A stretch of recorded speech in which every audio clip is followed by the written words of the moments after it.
Chemistry point में आपका फिर से स्वागत है।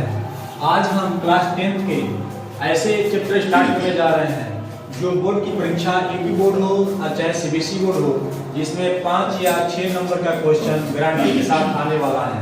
देखिए, इसको बोलते हैं हिंदी में तत्वों के आवर्त वर्गीकरण और इंग्लिश में बोलते हैं क्लासिफिकेशन ऑफ पीरियोडिक टेबल।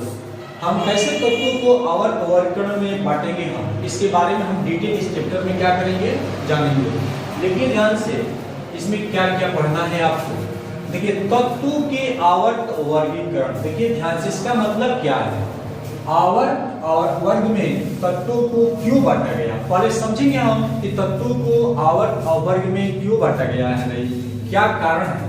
देखिए, कारण ये है कि जैसे मान लीजिए कि 18वीं शताब्दी में तत्व मात्र कितने ज्ञात थे, मान लो कि 50 तत्व लगभग में ज्ञात थे। ऐसे आगे बढ़ते गए, जैसे 19वीं शताब्दी में मान लीजिए कि 70 तत्व हो गए। जैसे 20वीं शताब्दी में मान लीजिए कि 2000 में आ गया आपका तत्व कम से कम 100 तत्व हो गया।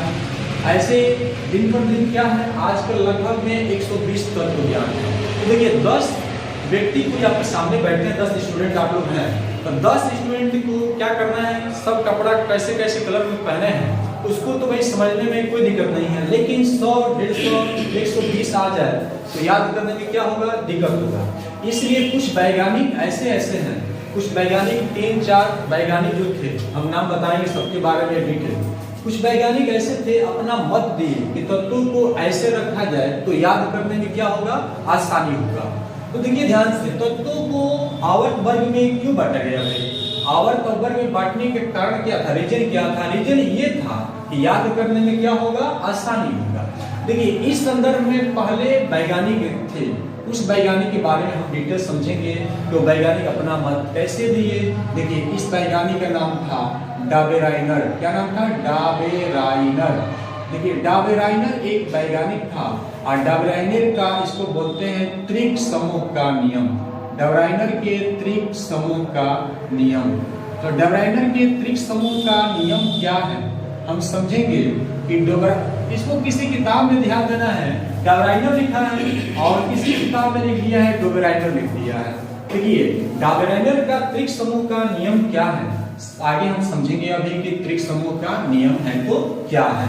देखिए, डाबेराइनर के त्रिक समूह का नियम यह है कि समान गुण धर्म वाले 3-3 तत्व लिया जाए।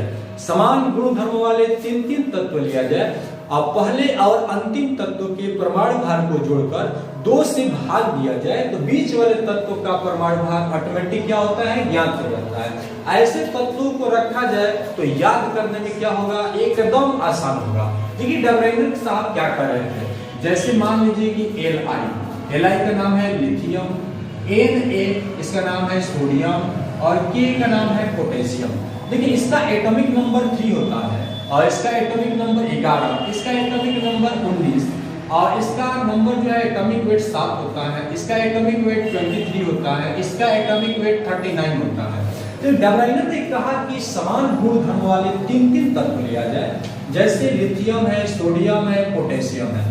ये समान गुण धर्म वाले हैं, इनकी प्रॉपर्टीज क्या होती हैं, समान होती हैं, आपस में मिलती जुलती है, इसलिए समान गुण धर्म वाले हैं। तो 3 तत्व लिया जाए और पहले और अंतिम तत्व के परमाणु भार को जोड़कर 2 से भाग दिया जाए तो बीच वाले तत्व का परमाणु भार ऑटोमेटिक ज्ञात हो जाएगा। देखिए कैसे ज्ञात होगा, 7 + 39 बटा में 2 करेंगे तो 7 × 39 कितना होता है, 46 बटा में 2 = कितना हो जाएगा, 23। देखिए, बीच वाले तत्व का परमाणु भार ऑटोमेटिक ज्ञात हो गया। तो डाबेराइनर का त्रिक समूह का नियम क्या है, समान गुण धर्म वाले 3-3 तत्व लिया जाए, पहले और अंतिम तत्व के परमाणु भार को जोड़कर 2 से भाग दिया जाए तो बीच वाले तत्व का परमाणु भार क्या हो जाएगा, ऑटोमेटिक ज्ञात हो जाएगा। इस प्रकार अगर तत्वों को क्रम में रखा जाए तो याद करने में क्या होगा, आसानी होगा। तो डाबेराइनर के त्रिक समूह का नियम परीक्षा में, बोर्ड परीक्षा में, सीबीएसई बोर्ड हो चाहे यूपी बोर्ड हो, दोनों में कई बार पूछा जाता है, पिछले साल भी आया था। तो डाबेराइनर के त्रिक समूह का नियम क्या है, समान गुण धर्म वाले 3-3 तत्व लिया जाए और पहले और अंतिम तत्व के परमाणु भार को जोड़कर 2 से भाग दिया जाए तो बीच वाले तत्व का परमाणु भार क्या हो जाता है, ज्ञात हो जाता है ऑटोमेटिक। तो ऐसे तत्वों को रखा जाए तो याद करने में क्या होगा, आसानी होगा। देखिए ध्यान से। अब ये तो पहला था वैज्ञानिक जो कहा था कि तत्वों को ऐसे रखा जाए तो याद करने में क्या होगा, आसानी हो। दूसरे वैज्ञानिक का मत क्या था? दूसरे वैज्ञानिक ने कहा, जैसे उसका नाम था, दूसरे वैज्ञानिक का नाम था न्यूलैंड। देखिए न्यूलैंड, दूसरे वैज्ञानिक का नाम था न्यूलैंड। इसको बोलते हैं पूरा नाम न्यूलैंड का अष्टक नियम। न्यूलैंड का अष्टक नियम, न्यूलैंड का अष्टक नियम। तो देखिए न्यूलैंड का अष्टक नियम भी बोर्ड की परीक्षा में कई बार आया है। आप लोगों को तो डोब्राइनर के त्रिक समूह का नियम आसानी समझ में आ गया कि समान गुण धर्म वाले 3 तत्व लिया जाए, अब पहले और अंतिम तत्व के परमाणु भार को जोड़कर 2 से भाग दिया जाए तो बीच वाले तत्व का परमाणु भार क्या होता है, ऑटोमेटिक ज्ञात हो जाता है। अब देखिए न्यूलैंड का अष्टक नियम क्या है, समझेंगे। देखिए न्यूलैंड, इंग्लैंड नाम से लग रहा है कि न्यूलैंड, लास्ट में लैंड आ गया तो ये क्या कराने वाला है, तो ये इंग्लैंड कराने वाला है, न्यूजीलैंड नहीं है, ये इंग्लैंड है। तो न्यूलैंड कहाँ कराने वाला है, इंग्लैंड का। तो न्यूलैंड का अष्टक नियम क्या है? न्यूलैंड ने कहा कि तत्वों को संगीत के धुन पर रखा जाए, तत्वों को संगीत के धुन पर रखा जाए तो याद करने में क्या होगा, एकदम इजी हो जाएगा। ऐसे तत्वों को रखा जाए तो याद करने में क्या होगा, आसानी होगा। देखिए न्यूलैंड का अष्टक नियम क्या है, तो संगीत की धुन क्या है, तो संगीत के धुन है सा रे गा मा पा धा नी। सारे, देखिए सारे गा मा पा धा नी। देखिए यहां से फिर हम जैसे हम शुरुआत करेंगे सारे गा मा पा धा नी। तो न्यूलैंड ने कहा कि तत्वों को संगीत के धुन पर रखा जाए तो याद करने में क्या होगा, आसानी होगा। तो संगीत की धुन क्या है, सा रे गा मा पा धा नी सा, सा रे गा मा पा धा नी सा। देखिए ये म्यूजिक नहीं है, ये पढ़ाई चल रहा है 10th का।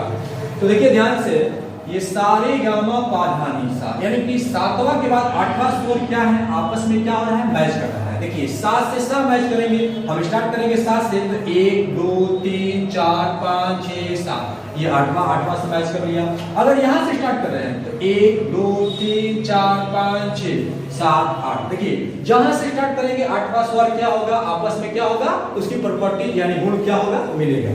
तो तत्वों को ऐसे रखा जाए तो याद करने में क्या होगा, आसानी होगा। कौन सा वैज्ञानिक कहा था, न्यूलैंड ने कहा था। देखिए तत्व कैसे मैच कर रहा है, Li लिथियम है, जैसे लिथियम है, बेरिलियम है, लिथियम 3 नंबर है, बेरिलियम 4 नंबर है, बोरान जो है 5 नंबर है, कार्बन 6 नंबर है, नाइट्रोजन 7 नंबर है, फ्लोरीन 8 नंबर है, फ्लोरीन देखिए ध्यान से, ऑक्सीजन 8 नंबर है, फ्लोरीन 9 नंबर है।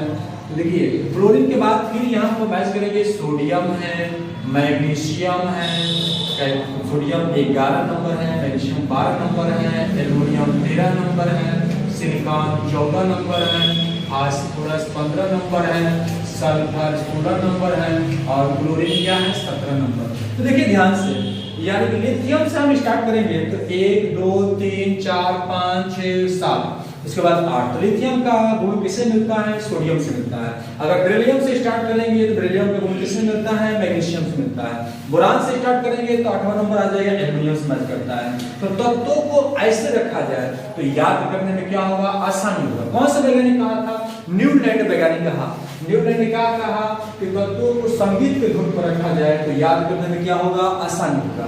संगीत का धुन क्या है भाई, तो संगीत का धुन है सा रे गा मा पा धा नी सा, सा रे गा मा पा धा नी सा। ध्यान दीजिए, समझ में आ रहा है ना, तो ध्यान देना है। तो सा रे गा मा पा धा नी सा अगर रखेंगे तो तत्वों को याद करने में क्या होगा, आसानी होगा। देखिए ये 2 वैज्ञानिक थे, एक जो था अभी बताए थे डबराइनर के त्रिक समूह का नियम, और दूसरा क्या था वैज्ञानिक, न्यूलैंड के अष्टक नियम। तो देखिए 2 वैज्ञानिकों आपने मत दिए कि तत्वों को ऐसे रखा जाए तो याद करने में क्या होगा, आसानी होगा। देखिए अब मेन वैज्ञानिक कौन था भाई, अब मेन वैज्ञानिक मेंडलीव था। क्या था, मेंडलीव। अब इसको बोलते हैं मेंडलीव की आवर्त सारणी। चैप्टर का नाम मेंडलीव की periodic table of classification of periodic table किसका था भाई, तो मेंडलीव की आवर्त सारणी था। अब देखिए मेंडलीव ने क्या कहा, कहा कि आप लोग के दोनों रूल क्या है भाई, गलत हैं, और हम एक ऐसा रूल बनाएंगे जो तत्वों को याद करने में क्या होगा, आसानी होगा। तो मेंडलीफ ने क्या किया था भाई, तो मेंडलीफ ने एक सारणी निर्माण किया। मेंडलीफ ने क्या किया, पहले तो हम जानेंगे कि मेंडलीफ का रूल क्या है। तो मेंडलीफ ने क्या किया, देखिए ध्यान से, मेंडलीफ का जो रूल था, तो मेंडलीफ के रूल क्या है, मेंडलीफ का नियम क्या है, हम समझेंगे। मेंडलीफ के नियम, मेंडलीफ का नियम, तो मेंडलीफ का नियम क्या क्या है, ध्यान देना है। तो देखिए मेंडलीफ के दो नियम है, एक पुराना नियम है और एक जो है नया नियम है। तो पुराना नियम क्या है समझने के बाद, पुरानी धारणा क्या थी मेंडलीफ का, देखिए जैसे अगर मान लो कि ऑक्सीजन है, तो नीचे इसको हम, नीचे रहता है 8, ऊपर आता है 16, तो इसको हम बोलते हैं परमाणु भार। ऊपर वाला को बोलते हैं एटॉमिक वेट और नीचे वाला को बोलते हैं एटॉमिक नंबर। तो ऊपर वाला को परमाणु भार बोलेंगे, नीचे वाला को परमाणु क्रमांक बोलते हैं। तो मेंडलीफ का दो नियम है, एक पुराना है, एक क्या है, नियम है। तो पुराना नियम जो था एटॉमिक वेट पर आधारित था, यानी परमाणु भार पर, और नया नियम किस पर आधारित है, परमाणु क्रमांक पर आधारित है। तो क्या करना है, अब हम बताने जा रहे हैं दोनों नियम को बारी बारी से। कैसे हम बताएंगे मेंडलीफ के दोनों नियम, तो देखिए ध्यान से। तो मेंडलीफ के पुराना नियम क्या नियम है समझेंगे हम। तो मेंडलीफ के पुराना नियम देखिए, पुरानी धारणा, हम क्या समझेंगे इसको, पुरानी धारणा। मेंडलीफ के पुरानी धारणा क्या है, धारणा। तो मेंडलीफ की पुरानी धारणा क्या है, देखिए मेंडलीफ की पुरानी धारणा क्या है, मेंडलीफ के पुराना नियम क्या है, एकदम आसान है, एक लाइन में याद कर लेंगे। तत्वों के गुण उनके परमाणु भारों के बढ़ते हुए क्रम में रखा जाए तो याद करने में क्या होगा, आसानी होगा। मेंडलीफ का पुराना नियम क्या है, तत्वों के गुण उनके परमाणु भारों के बढ़ते हुए क्रम में रखा जाए तो याद करने में क्या होगा, एकदम आसानी होगा। कैसे आसानी होगा भाई, देखिए मेंडलीफ का नियम, पुराना नियम ये है कि तत्वों के गुण उनके बढ़ते हुए परमाणु भारों के क्रम में रखा जाए तो याद करने में आसानी होगा। मेंडलीफ के गुण तत्वों के बढ़ते हुए परमाणु भारों के क्रम में रखा जाए तो क्या होगा, याद करने में क्या होगा, आसानी होगा। देखिए उतना बड़ा अगर याद नहीं हो रहा है तो आराम से जानते क्या होगा, आसान से याद होगा। मेंडलीफ के पहले तो नंबर किसी वैज्ञानिक को याद करना है नाम, तो कैसे याद करेगा, पहले वैज्ञानिक को याद कैसे करना है भाई, तो किसी वैज्ञानिक के नियम याद करना है तो मेंडलीफ के से नियम याद करना है। तो मेंडलीफ के नियम के अनुसार तत्वों के गुण उनके परमाणु भारों के क्या होते हैं, आवर्ती फलन होता है, या तत्वों के गुण उनके परमाणु भारों के बढ़ते हुए क्रम में रखा जाए तो याद करने में क्या होगा, आसानी होगा। तो मेंडलीफ का पुराना नियम क्या है, मेंडलीफ के पुराने नियम के अनुसार तत्वों के गुण उनके परमाणु भारों के आवर्ती फलन होता है। देखिए मेंडलीफ के पुराना नियम क्या, एक लाइन हो जाएगा। मेंडलीफ के पुराने विचार के अनुसार लिखेंगे, मेंडलीफ के पुराने विचार के अनुसार, मेंडलीफ के पुराने विचार के अनुसार, मेंडलीफ के पुराने विचार के अनुसार तत्वों के गुण, मेंडलीफ के पुराने विचार के अनुसार तत्वों के गुण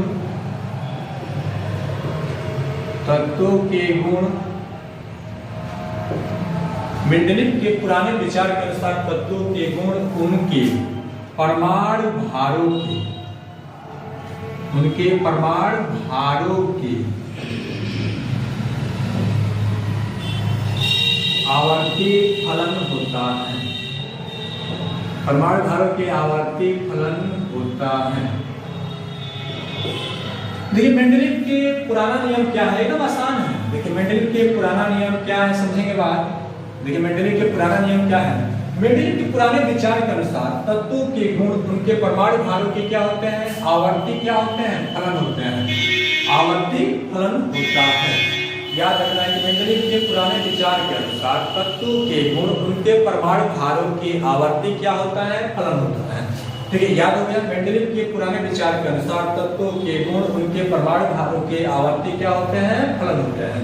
कुछ नहीं करना है। देखिए मेंडलीव के पुराने विचार के अनुसार तत्वों को रखा जाए तो याद करने में आसानी होगा, तो उतना बड़ा बोलेंगे, वहीं पे एक शब्द याद कर लेना है, आवर्ती फलन।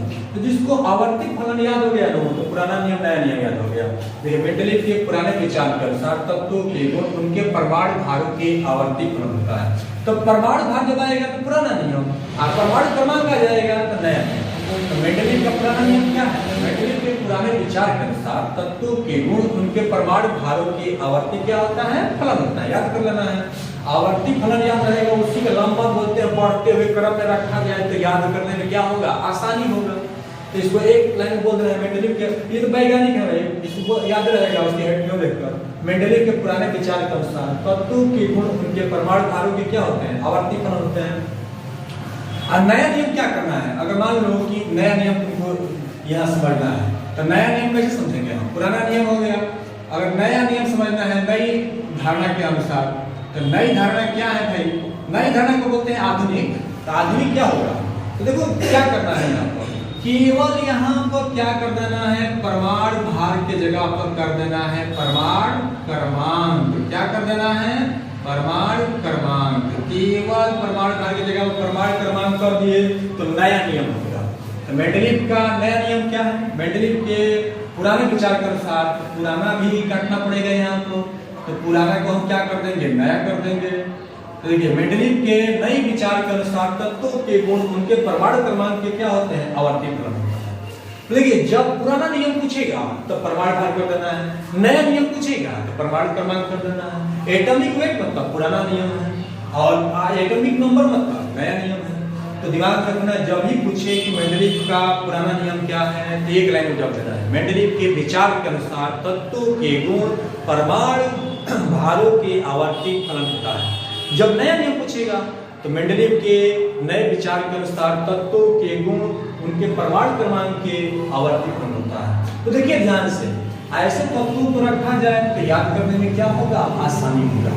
तो देखिए ध्यान से आप लोग, मेंडलीव के जो है दोनों नियम समझ में आ गया, लेकिन अब दिमाग में रखना है कि मेंडलीव क्या किया था, कैसे चार्ट बनाया था, कैसे सारणी बनाया था, सारणी को कैसे कैसे रखा ताकि तत्वों को याद करने में क्या हुआ? आसानी हुआ। तो देखिए ध्यान से, मेंडलीव क्या किया था भाई? देखिए शॉर्टकट में मैं बता दे रहा हूँ यहाँ पर मेरे पास, ये देखिए ध्यान से, मेंडलीव क्या किया था? 7 क्षैतिज कॉलम बांटा था। कितने कॉलम बांटा था मेंडलीव ने? 7 क्षैतिज कॉलम। ऐसे 7 क्या किया है? क्षैतिज। क्षैतिज का मतलब बाएं से दाएं, यानी क्षैतिज का मतलब बाएं से दाएं चलना है आपको। देखिए कितना हो गया है? 1 2 3 4 5 6, ये देखिए ज्यादा बन गया है। तो देखिए ध्यान से, इधर इसको क्या करना है? ये पढ़ना है। तो मेंडलीव क्या किया था? 7 क्षैतिज, देखिए ध्यान से, 7 क्षैतिज कॉलम।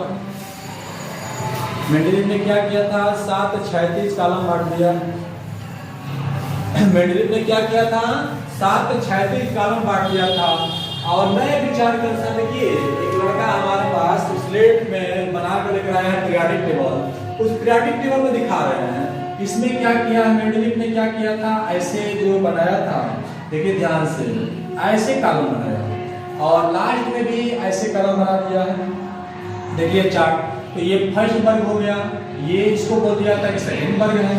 तो मेंडलीव क्या किया था? 7 क्षैतिज कॉलम और 18 खड़े कॉलम में बांट दिया। 7 क्षैतिज कॉलम ऐसे, यहाँ पर पार्टीशन ऐसे ऐसे दिया है, पार्टीशन करके, ये नीचे अलग नहीं है ये। तो ऐसे मेंडलीव क्या किया था? ऐसे जो है कॉलम बना दिया, बहुत सारे कॉलम बना दिया था। देखिए लास्ट में ये 18 नंबर था, इसको शून्य वर्ग कहते हैं। तो मेंडलीव क्या किया था? एक क्षैतिज ऐसे सारणी बनाया था। सारणी को क्या किया था? नए विचार के अनुसार है, पुराने विचार के अनुसार। पुराना विचार तो कोई आता नहीं, परीक्षा में पढ़ते नहीं है। नए विचार के अनुसार मेंडलीव क्या किया था? 7 क्षैतिज कॉलम बांटा और 18 खड़े कॉलम बांट दिया। कितना खड़े कॉलम बांट दिया? 18 कॉलम। देखिए हम कॉलम सारणी बना नहीं पा रहे, ऐसे बना दिया, शॉर्टकट में समझ लेना। ये फर्स्ट वर्ग है और ये क्या है? सेकंड। ये 18वां, लास्ट में 18। तो ये फर्स्ट वर्ग में क्या रखा था? हाइड्रोजन रखा था, उसके बाद लिथियम रखा, उसके बाद सोडियम रखा, पोटेशियम रखा, रुबिडियम रखा, सीजियम रखा, फ्रांसियम रखा। और इसमें क्या किया था? Beryllium, magnesium, calcium, strontium, barium और रेडियम रखा। देखिए ध्यान, मेंडलीव ने क्या किया था, मेंडलीव के पूरा एक और बात ध्यान देना, मेंडलीव के जो आधुनिक विचार था, आधुनिक सरणी को एक मोजले नामक वैज्ञानिक था जो क्या किया था, पूरे विस्तार से सजा कर रखा। पहले तो मेंडलीव क्या किया था कि 7 क्षैतिज कॉलम 8 खड़े कॉलम में बांटा था, जिसके एलिमेंट नहीं उसमें समाविष्ट नहीं हो पा रहे थे, उसको विस्तार कौन वैज्ञानिक किया था, मोजले नामक वैज्ञानिक ने किया। उन्होंने क्या किया, 7 क्षैतिज 18 खड़े कॉलम बनाया। फर्स्ट वर्ग में कौन तत्व रखा, hydrogen, lithium, sodium, potassium, rubidium, caesium, francium. और दूसरे में क्या रखा, barium, magnesium, calcium, strontium, barium, radium. ठीक है, इस बीच में भी है, देखिए जैसे इसमें रखा था helium, neon, argon, krypton, xenon और रेडान। देखिए ध्यान से, इस फर्स्ट वर्ग का है, ये सेकंड वर्ग का है, ये लास्ट में 18 वर्ग का है। तो मेंडलीव ने क्या किया था, आधुनिक विचार के अनुसार तत्वों को 7 क्षैतिज 18 खड़े कॉलम में बांट दिया था। 7 क्षैतिज कॉलम को क्या कहा, इसको हम बोलते हैं आवर्त। क्या बोलते हैं, आवर्त। और जो 18 खड़े कॉलम था, इसको मेंडलीव ने क्या कर दिया, वर्ग। क्या बना दिया, वर्ग।